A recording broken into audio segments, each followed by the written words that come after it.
My name is Amari, and this is my story. I just turned 18 in the past January. I'm a part of my high school dance team. I'm actually the colonel of my dance team. And then I'm also a part of NHS, where I'm historian. I'm also the student outreach liaison for Bold Story too. So as student outreach liaison, I contact different people. Mostly I talk, because I'm in a chase at my school, I'm an officer. I reach out to high school students if they need volunteer hours, if they just simply need like something to do and they want to help out, then I'll give them information for any like upcoming events that they can do, reach out to them. I'm mainly who students reach out to see if they possibly want a new opportunity to help out with a bow story. So I mainly just get more students involved without like having like students feel more comfortable talking to their peers rather than an adult. So I'm kind of like their peer that they can contact if they want somebody without having the fear of reaching out to an adult, because sometimes calling and being like, hey, I want to volunteer, and then being scared because this is just an adult. Be like, okay, we can give you these times and locations. So I'm at the same level as them, so they're able to communicate with me better. I heard of Old Story Never Ends because my aunt is actually the founder of A Bow Story. I'm actually close family with them, and I've been like kind of around whenever they first started, or when they had the idea of it, and me and my mom was able to support them through that entire journey.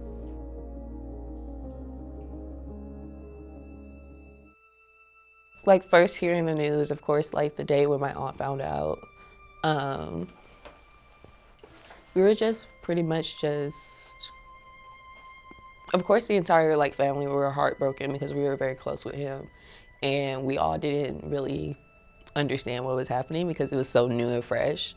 And when we found out that my aunt wanted to create this organization in his name, we were all happy that we had something to tie him with, and so other people could kind of see like from our viewpoint of how we honored him and how we all loved him, and that they're all loved even if they're going through mental journeys and stuff like that. When I first heard about it, I was entering into, I believe I was 8th grade going into freshman year of high school, and I was lost because at the time, I didn't really understand how much mental health impacted somebody, especially like somebody from my own family. So, sorry.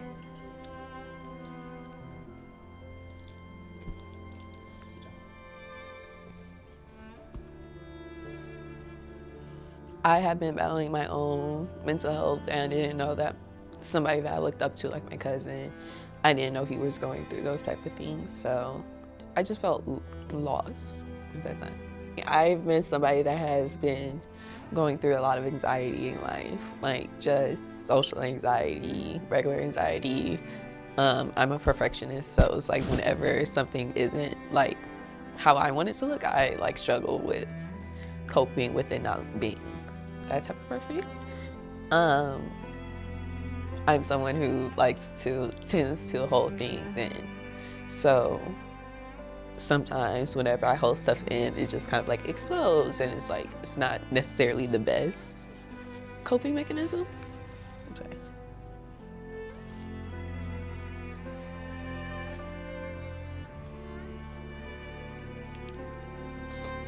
It's not necessarily the best coping mechanism, and as I'm older, I'm learning how to cope better with actually speaking about my feelings and not just holding it in, because I feel like as people, we tend to hold everything in without like openly expressing, hey, I'm struggling with this.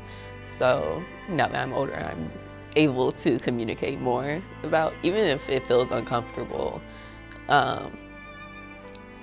Somebody that I'm close to tends to say, be comfortable with being uncomfortable, because you may not feel comfortable doing it, but actually it's helping you be able to cope better with whatever is happening around you in your own mental health.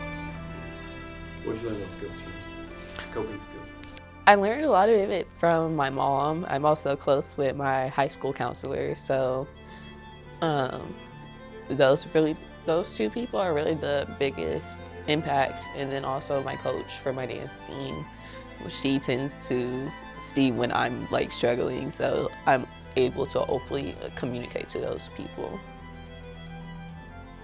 Something I would say to people that are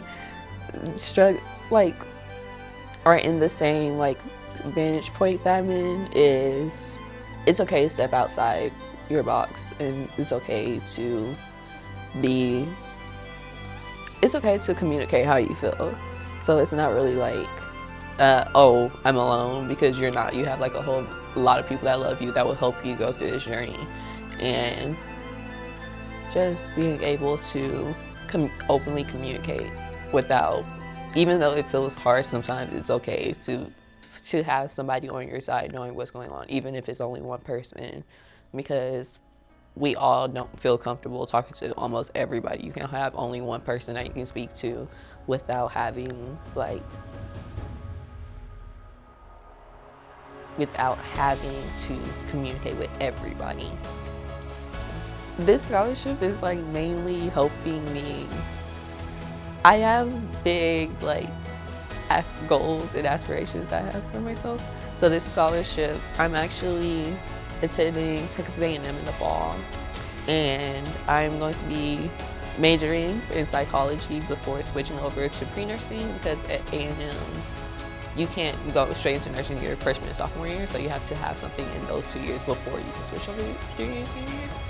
But this is really helping me because I have aspirations of being a forensic nurse practitioner. Hopefully I can work in the medical center here in Houston, to helping out victims of crime. Forensic nurse practitioning, you're mainly dealing with victims of crimes of like different cases, and I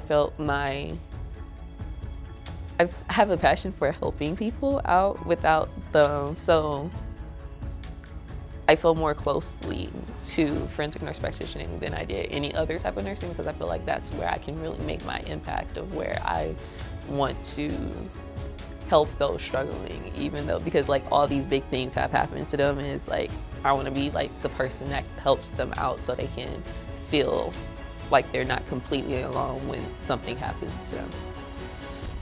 To the board of A Bold Story Never Ends, I would like to thank them for everything, because those are people that have helped supported me throughout these years, and I feel closely to them.